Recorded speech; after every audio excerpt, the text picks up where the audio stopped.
zona euro sta rallentando fino a fermarsi e rappresenta un rischio rilevante per la crescita mondiale, con la disoccupazione che resta alta e l'inflazione persistentemente lontana dall'obiettivo. È un autunno a tinte fosche quello che si sta presentando e chi pensava al momento della svolta probabilmente resterà deluso. A dircelo è l'OCSE, commentando la situazione ormai stagnante del vecchio continente. Non si salva praticamente nessuno, la crescita rallenta il passo a causa della debolezza di Germania, Francia e Italia e l'inflazione continua a calare. Una sorta di doccia fredda che probabilmente diventerà gelata quando la stessa Commissione europea renderà note, e lo farà a giorni, le nuove stime economiche che, ed è già stato annunciato, saranno al ribasso. Insomma, l'incubo della deflazione dietro l'angolo e un intervento della Banca Centrale Europea viene auspicato in questo senso. Secondo l'OCSE bisognerebbe seguire l'esempio americano e giapponese, bisognerebbe che la BCE espandesse il suo sostegno monetario oltre le misure già annunciate, comprendendo un impegno a un acquisto consistente di attività finché l'inflazione non sarà tornata nei ranghi. Questi ulteriori acquisti, viene spiegato, potrebbero includere obbligazioni garantite da mutui con bassi rating, corporate bond e titoli di Stato.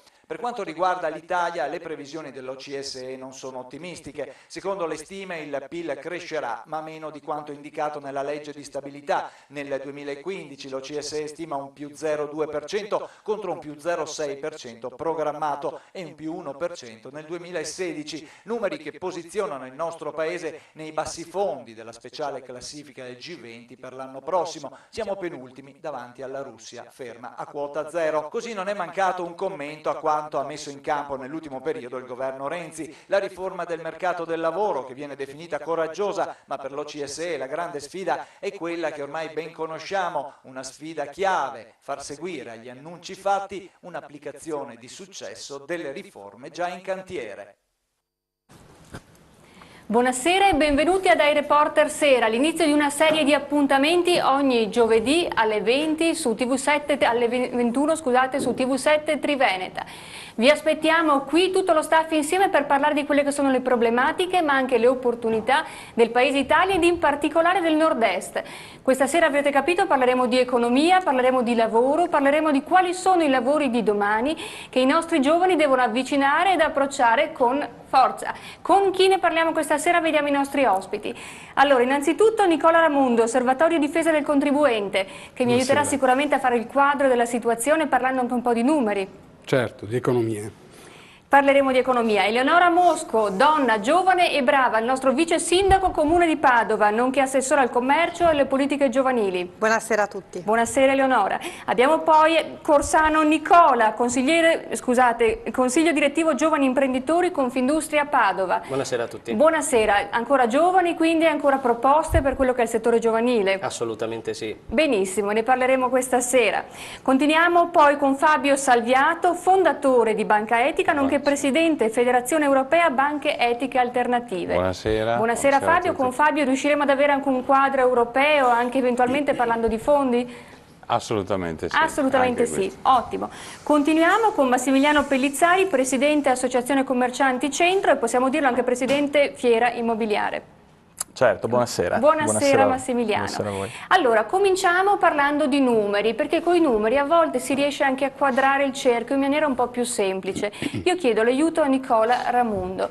Nicola, possiamo vedere un paio di grafiche che metteranno a confronto quelli che sono le partite IVA, se la regia ci segue e ci aiuta in questo senso, metteranno a confronto i numeri dal 2011 al 2014, la regia ci segue, di quelle che sono le partite IVA e di quelli che sono i numeri. Quindi vediamo, sono dati relativi a maggio, per cui i più recenti, diciamo, relativi al 14, e vediamo come il numero delle partite IVA da 47.600 nel 2011 sono scese nel 2014 a 43.643.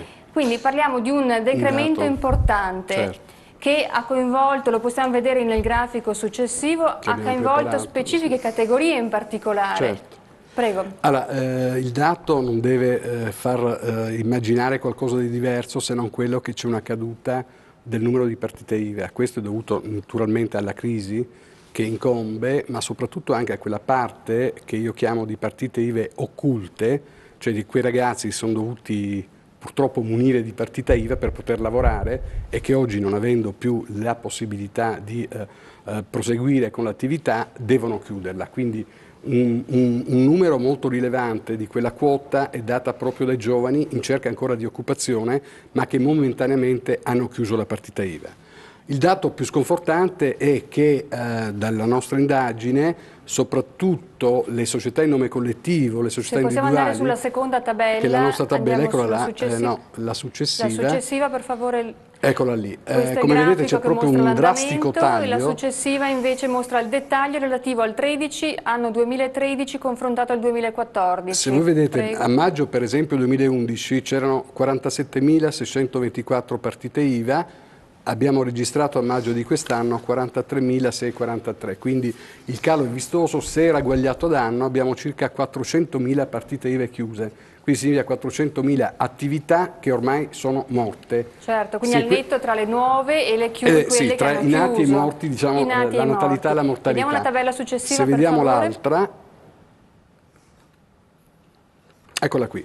Come si può immaginare, il drastico taglio ha previsto soprattutto la riduzione delle persone fisiche, cioè persone fisiche intese proprio come persona fisica, cioè il soggetto individuale che apre la partita. Il commercialista, il no, medico, ma quelli sono, diciamo, anche... già in una forma giuridica diversa, anche se associativa. Parlo proprio del singolo, il parrucchiere, l'idraulico, quello che lavora da solo, che non ha un'organizzazione di impresa. Ecco, queste, l'officina meccanica, piuttosto che il marmista, ecco, sono tutte attività di imprese come persona fisica e società di persone che hanno avuto un drastico calo. Questo è sintomatico di un problema serio: manca il lavoro, non vengono pagati, abbiamo anche un ritardo con la burocrazia degli enti pubblici, cioè noi siamo fuori come primato mondiale dai pagamenti e questo si riverbera poi nella discussione complessiva perché non si aprono nuove attività e nuove società.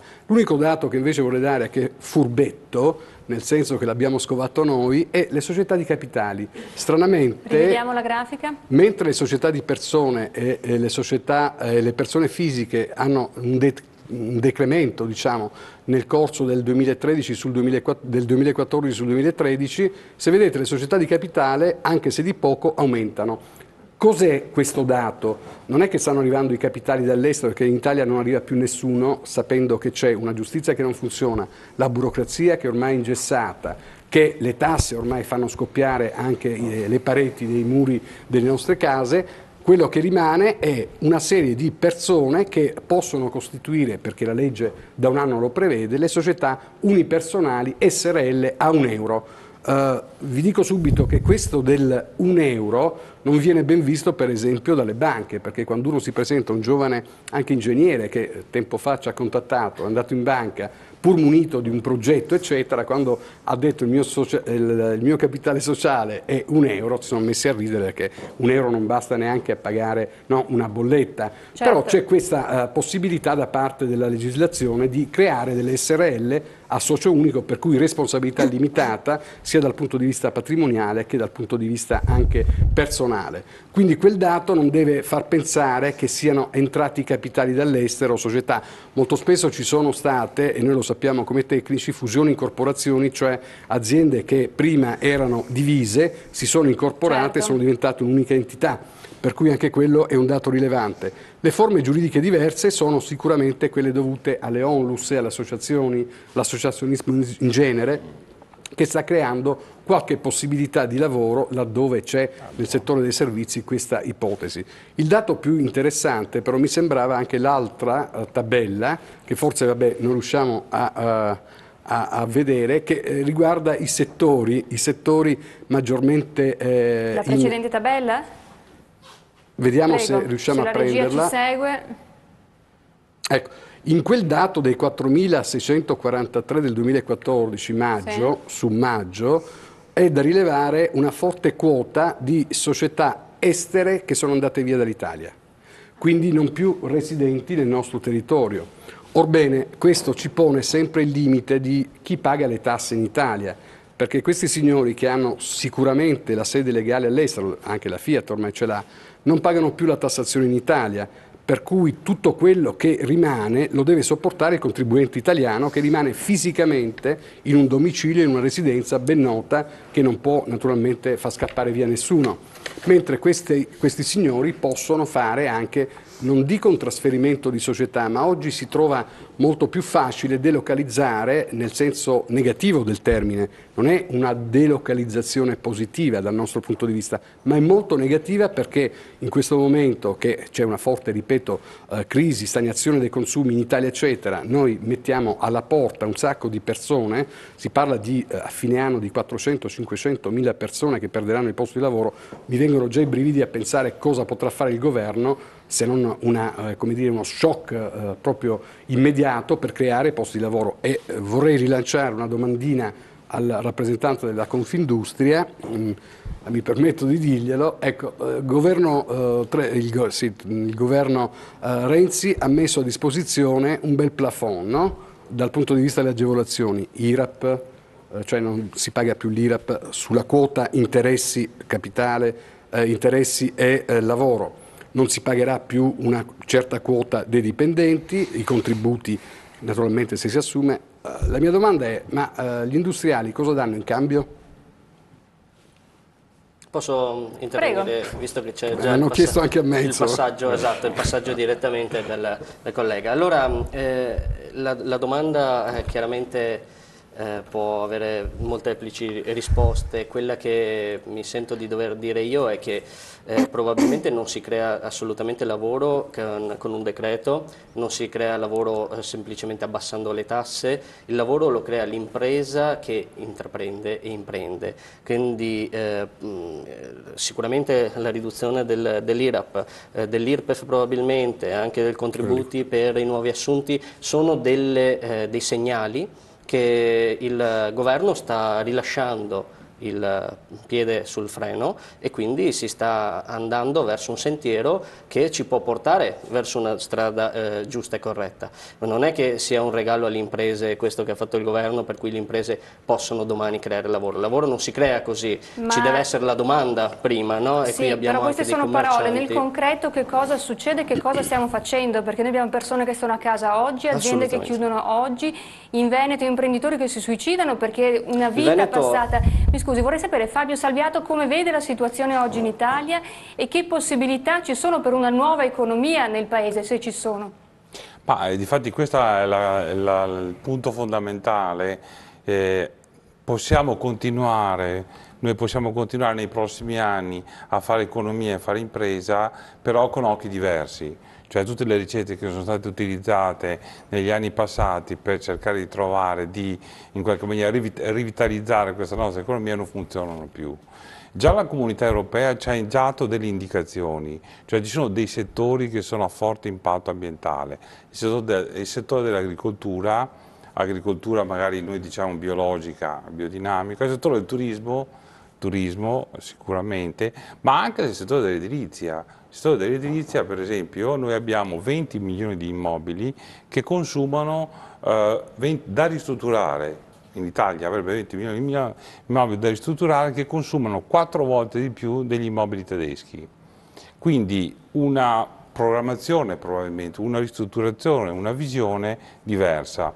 In questo senso la Comunità Europea ha già fatto la ricerca anche relativamente all'Italia, agli sbocchi occupazionali, alle opportunità e in questo senso la nostra regione, il Veneto in particolare, ma comunque il Triveneto in generale, ha nella microimpresa o nelle imprese degli settori di eccellenza estremamente importanti. E in questo senso i nuovi fondi strutturali della Comunità Europea 2014-2020 puntano molto sull'impatto sociale, quindi sulla nuova economia, sul sostegno a questo tipo di iniziativa. E quindi su tutto questo servirebbe un accompagnamento, ecco il primo intervento, un accompagnamento complessivo in parte dalla politica, in parte dal mondo diciamo, del pubblico che dovrebbe sostenere diciamo, questo nuovo sviluppo di questa nuova economia. Poi parliamo delle energie, ormai il fotovoltaico non è più competitivo, ma ci sono le lampade a LED indubbiamente che comportano un risparmio energetico dell'85%. Noi potremmo in Italia effettivamente fare tutta una politica di questo tipo. Quindi concentrarsi sulla fase di programmazione e di progettazione partendo dalle piccole imprese, questa è la nuova attività. E una novità magari su tutto, magari qui potrei scioccare qualcuno, le banche non servono più. Perché non servono più le banche? Lo dico proprio io che ne ho fondata una o che sono il presidente, in questo caso, delle banche etiche alternative, perché non stanno facendo il loro lavoro, non stanno concedendo il credito. Allora cosa sta facendo la comunità europea? Sta diffondendo attraverso la diffusione di fondi dedicati, ci sono dei fondi proprio per equity, per nuovi imprenditori che non hanno solo bisogno di credito ma anche di capitale di rischio, i 20, 30, i 40 mila euro per partire. Ebbene, questi fondi ci sono, il microcredito, ci sono 100 milioni di euro in Europa bloccati. Però Salviato, il microcredito esiste da tempo, l'Italia non l'ha mai utilizzato, nonostante altri paesi come la Spagna, ma un po' tutta Europa, ne ha utilizzato gran parte a pieno titolo. Perché l'Italia, perché le banche italiane non lo utilizzano, visto che i decreti attuativi esistono da tempo? Sì, allora c'è un problema di fondo rispetto ai decreti attuativi che appunto si accumulano le leggi e, si accumulano i decreti e non vengono applicati perché i decreti attuativi non vengono emanati da questo punto di vista. Quindi il testo unico bancario prevede la possibilità per l'Italia di fare il microcredito, ma mancano ancora i decreti attuativi, dovrebbe essere questione di giorni, dicono, e quindi sono 3 anni che si aspettano i decreti attuativi per quanto riguarda, per sbloccare almeno 100 milioni di euro per l'Italia per i decreti attuativi. Quindi da questo punto di vista ecco, bisognerebbe sbloccare attraverso questi decreti attuativi la possibilità di sviluppare questo.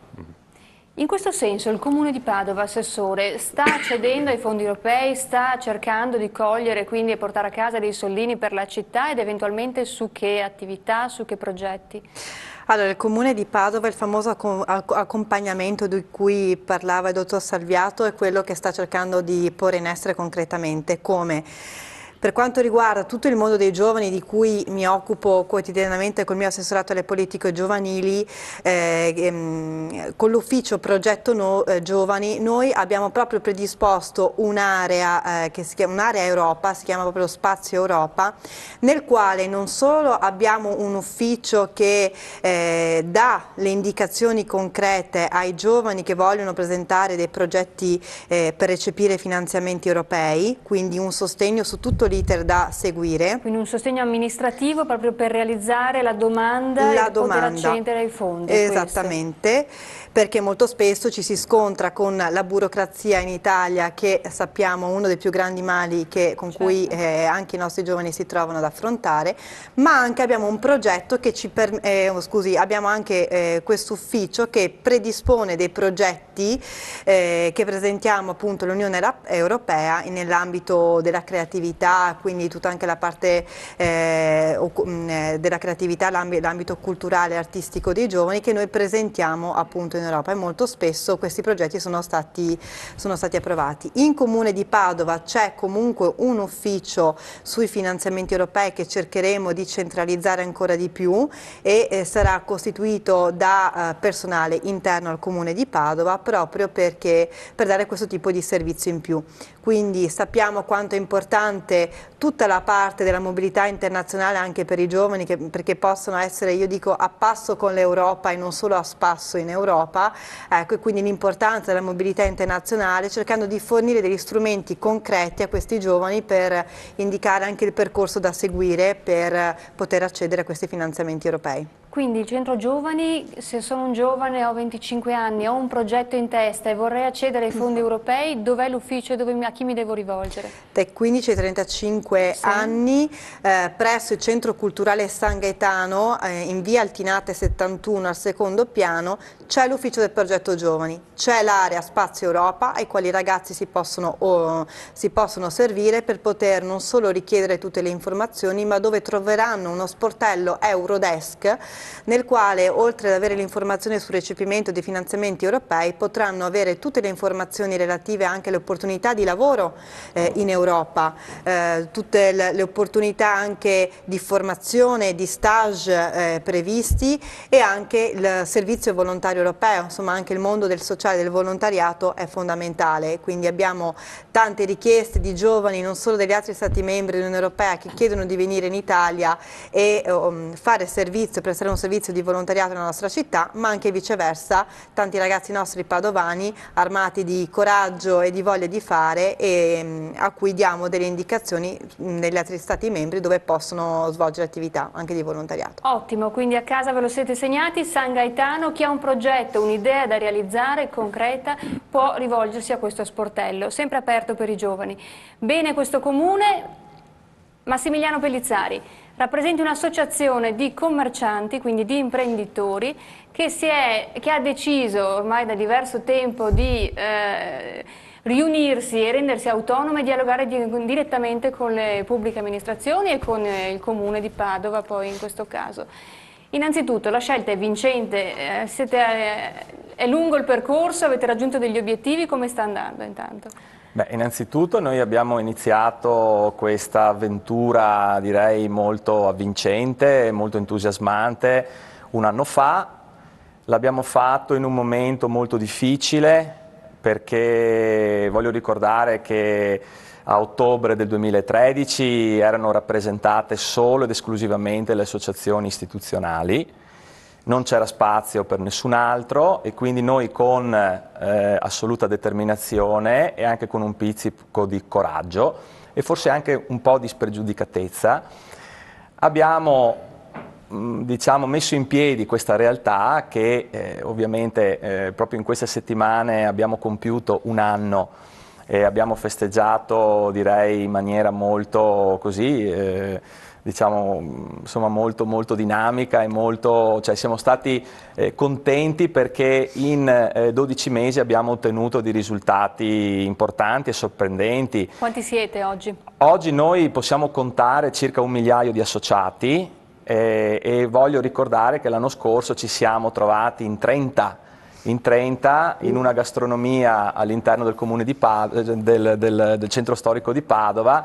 Abbiamo iniziato un po' per gioco, un po' per scherzo, non si credeva assolutamente di poter ottenere. Possiamo dire che siete un esempio di una cittadinanza attiva che conosce i problemi, propone alle istituzioni delle soluzioni e quindi cerca un dialogo continuo? Ma guardi, infatti è questa credo la nostra arma vincente, infatti questa sera sono qui con noi i commercianti. Fino a qualche tempo fa c'erano solamente i vertici delle associazioni di categoria, oggi invece con estremo orgoglio possiamo dire che tutti i commercianti sono rappresentati. Questa è la nostra arma vincente perché noi abbiamo suddiviso Padova in zone.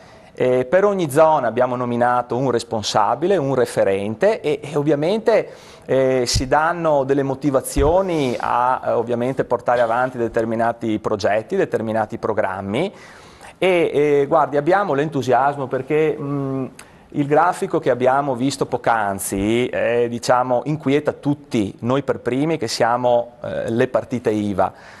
E ci inquieta, però nel contempo ci responsabilizza a non perderci d'animo, perché noi siamo, diciamo, come abbiamo avuto coraggio di iniziare questa nuova avventura, siamo anche fortemente motivati a fornire alle istituzioni, quindi all'amministrazione comunale in primis, delle proposte, delle scelte, non stiamo lì a piangerci addosso e io credo che la città e il Paese possa venire fuori solamente se all'interno dell'animo di ciascuno di noi ci sia quell'entusiasmo e quella forza necessarie per ovviamente cercare di dare ovviamente una spinta propulsiva e siamo molto dinamici perché proposte ne abbiamo tantissime e ci siamo anche resi conto che non vogliamo più avere padrini o padroni politici, okay, che per noi assumono delle scelte che per anni sono state sbagliate,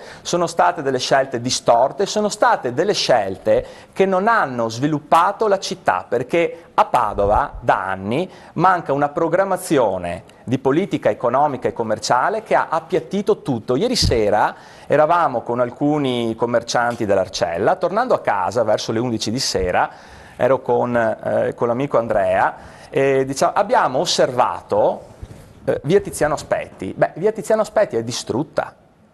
Cioè, se noi la pensiamo, appunto, cioè, se torniamo indietro di 10 anni, noi vediamo una via che è completamente distrutta. Bisogna ricostruire, ma bisogna avere l'entusiasmo, bisogna avere delle idee vincenti, e noi le abbiamo, e soprattutto bisogna, come abbiamo fatto ieri sera, andare dal singolo commerciante e dire: rimboccati tu le mani per primo, e in gruppo, tutti assieme, sicuramente riusciremo ad ottenere dei risultati veramente diciamo soddisfacenti. Ottimo, parleremo dei progetti, progettualità e risultati già raggiunti tra 30 secondi, un attimo di pubblicità, restate con noi.